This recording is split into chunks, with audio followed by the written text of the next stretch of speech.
നാടിന്റെ ഏറ്റവും വലിയ സന്തോഷമായി നിങ്ങൾ സന്ദേശമായി നിങ്ങളോട് എനിക്കൊരു കാര്യം കൂടി പറയട്ടെ. ഹബീബായ തങ്ങൾ പറഞ്ഞു, ലാ യദ്ഖുലുൽ ജന്നത ഖാതിഉർ റഹ്മാൻ. അതേ കുടുംബബന്ധം മുറിക്കുന്നവൻ, കുടുംബബന്ധം തെറ്റിക്കുന്നവൻ, അവനിക്ക് സ്വർഗത്തിൽ പ്രവേശനമില്ല. അവന് വലിയ നിസ്കരിക്കുന്നവനായേക്കാം, നല്ല സമ്പദം കൊടുക്കുന്ന ആളായേക്കാം, ദീനിയായ എല്ലാ കാര്യങ്ങളിലും മുന്നിൽ നിൽക്കുന്ന ആളാണ്, അലിമീങ്ങളോട് നല്ല ബന്ധമാണ്, തങ്ങന്മാരെ കൈപിടിച്ച് മുത്തുന്നതിൽ മുന്നിലാണ്. പക്ഷേ നമ്മുടെ കുടുംബബന്ധം തെറ്റിക്കുന്നവനാണ്, അപ്പുറത്തെ വീട്ടുകാർ കുടുംബക്കാർ അവരോട് മിണ്ടുന്നില്ല. ഇങ്ങനെ എത്ര നല്ല കാര്യങ്ങൾ ചെയ്തിട്ടുണ്ട് കാര്യമാണ്. സദാഡംബരങ്ങളുടെ ലോകമായ സ്വർഗത്തിലേക്ക് നിങ്ങൾക്ക് എത്താൻ കഴിയില്ല. ഇതെന്റെ ഹൃദയല്ല, ലോകത്തിന്റെ നേതാവ്, ജീവിതത്തിൽ കളവ് പറയുക ചിന്തിക്കുകയുമില്ലാത്ത സയ്യിദുൽ വജൂദ് മുഹമ്മദുർ റസൂലുള്ളാഹ് സല്ലല്ലാഹു അലൈഹി വസല്ലമ തങ്ങൾ പറഞ്ഞതാണ്. അതുപോലെ മറ്റൊരു ഹദീസും കൂടി ഓർമ്മപ്പെടുത്തുന്നു, ലാ യദ്ഖുലുൽ ജന്ന, മറ്റൊരു വിഭാഗം കൂടി സ്വർഗത്തിലേക്ക് കടക്കുകയില്ല, സ്വർഗത്തിലേക്ക് അവർക്ക് പ്രവേശനമില്ല.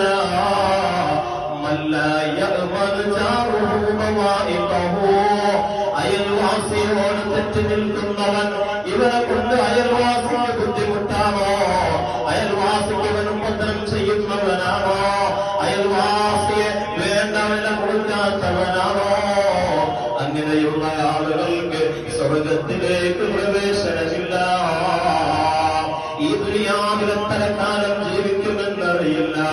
ഈ സുന്ദര നിമിഷങ്ങളിൽ എന്റെ കോൽപ്പയുടെ നാട്ടുകാരായ പ്രിയപ്പെട്ട സഹോദരങ്ങളോട് വളരെ സ്നേഹപൂർവ്വം ഓർമ്മപ്പെടുത്തുകയാണ്, നാം ഒരിക്കലും തെറ്റി നിൽക്കേണ്ടവരല്ല. ഈ സദസ്സിലിരിക്കുന്ന പള്ളിയിൽ ഒരുമിച്ച് കൂടിയ സർവ്വ മുഅ്മിനീങ്ങളും ഈ നിമിഷം തന്നെ മനസ്സിൽ കരുതണം, ഒരാളോടും ഇനി ഞാൻ തെറ്റി നിൽക്കുകയില്ല, ഒരാളോടും എന്റെ അയൽവാസിയോട് ഞാൻ പടക്കത്ത് നിൽക്കുകയില്ല. ഇന്നു മുതൽ എല്ലാം ഞാൻ ഒഴിവാക്കി അവർക്ക് ഉത്സാഹം ചെയ്ത് അവരെ ഒന്ന് കെട്ടിപ്പിടിച്ച് ഒന്ന് സലാം പറഞ്ഞോ, ഒന്ന് നന്നാകൂ മുഅ്മിനേ. നാളെ മരിച്ചാൽ നമ്മുടെ ഖബറിന്റെ അടുക്കൽ വന്നവർ ദുആ ചെയ്യേണ്ടവരല്ലേ, ഇവിടെ പള്ളിയിൽ ദ്വാരുമ്പോ അവർ നിങ്ങൾക്ക് വേണ്ടി ആമീൻ പറയുന്നവരല്ലേ, പിന്നെന്തിനാണ് തെറ്റി നിൽക്കുന്നത്? മരിച്ചു പോയാൽ ഇവിടെ ഒന്നും ഉണ്ടാവൂലല്ലോ. അതുകൊണ്ട് മനസ്സ് നന്നാക്കി ഈ ഒരു അവസരത്തിൽ നിങ്ങളോട് ഓർമ്മപ്പെടുത്തുന്നു,